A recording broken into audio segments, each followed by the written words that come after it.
Selles videos täna räägime natukene sellisest teemast, millest võib-olla üleliia palju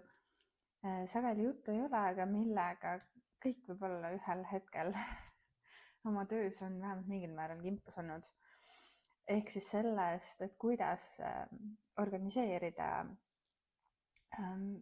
inimese kaebuseid, kellega me töötame. Et eriti kui me räägime sellistest komplekssetest probleemidest, mis on võib-olla pikka aega kestnud, et siis sageli, kui me hakkame inimese käest küsima tema anamneesi, probleemide ja nende nii-öelda siis ajajoone kohta, et siis seda infot on väga palju ja sageli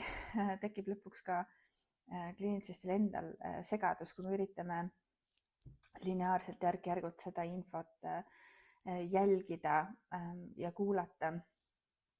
Ja seetõttu mul on endal välja kujunenud teatud selline süsteem, mille järgi ma infot nii-öelda jooksvalt, kui ma inimesega räägin, seda juba organiseerin, mis muudab selles orienteerumise vähemalt minu jaoks lihtsamaks. See esimene samm on alati mõelda korraks selle peale, et mis see informatsioon on, mida meil üldse on tarvis. Et kui me räägime psüühikaprobleemidest, et siis meil anamneesist on alati mingi osa infot, mida meil on alati tarvis. Näiteks ainete tarvitamise anamnees või selline sotsiaalne tööalane kooli toimetulek, aga ka seal võib-olla olenevalt sellest, mille osas me diferentsiaaldiagnostikat teeme, me teinekord otsime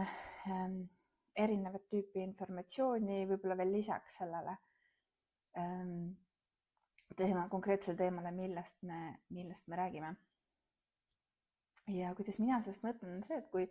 ma hakkan märkmeid tegema, et siis ma võib-olla mõtteliselt jaotan ise selle paberi sellisteks osadeks.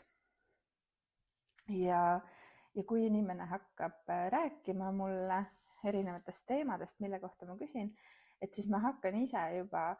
organiseerima seda infot samal ajal, kui ta räägib, nendesse lahtritesse, sest sageli, eks ole, kui me räägime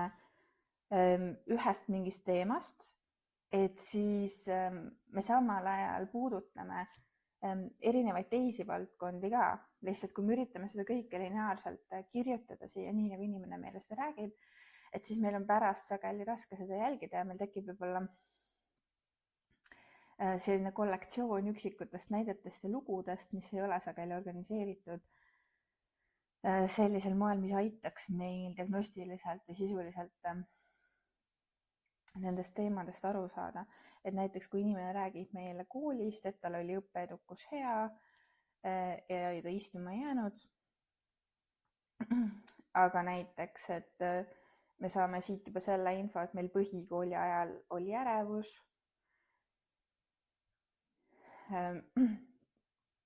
ja võib-olla siis meil oli keskkool siin, õppeedukus oli jälle hea, aga siit tekkisid näiteks raskused suhtlemisel ja tõrjumine teiste poolt, mis siis võib-olla süvendas, eks ole, seda sotsiaalärevust, aga kus tekkisid ka näiteks emotsiooniregulatsiooni raskused ja enesevigastamine. Ja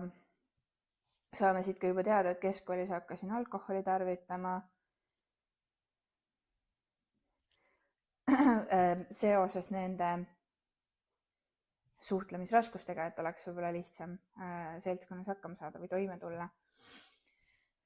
selle tõrjumisega. Et siis me tegelikult, eks ole, räägime sellest ühest teemast, aga me juba saame siit infot mitme erineva teise teema kohta ja mulle endale meeldib sellisel nii-öelda skemaatilisel moel joontega neid seoseid siia luua, et ma pärast, kui ma neid oma märkmeid vaatan, et siis ma saan ise aru, kuidas need sümptomid omavahel seotud on ja mis see ajajoon siin on, et ma ei pea nii-öelda oma märkmetes lähtuma ainult sellest lineaarsest jutust, mida inimene räägib, ja sageli on niimoodi endal pärast lihtsam aru saada, kuidas need sümptomid omavahel seotud on ja mis see ajajoon täpsemalt on. Et soovitan proovida, kes on võib-olla leidnud, et sageli on oma märkmetest ja sinna kirja pandud infost võib-olla ise natuke segaduses või et nende organiseerimine on raske. Et organiseerime ette ja see aitab meil ka tegelikult hoida seda fookust, et me küsime süstemaatiliselt konkreetset infot ja ei kaldu liialt laiali, sest enamus juhtudel meil ei ole vaja kõike alati teada, meil on vaja teada spetsiifilisi asju. Sellised mõtted teile info kogumise kohta täna.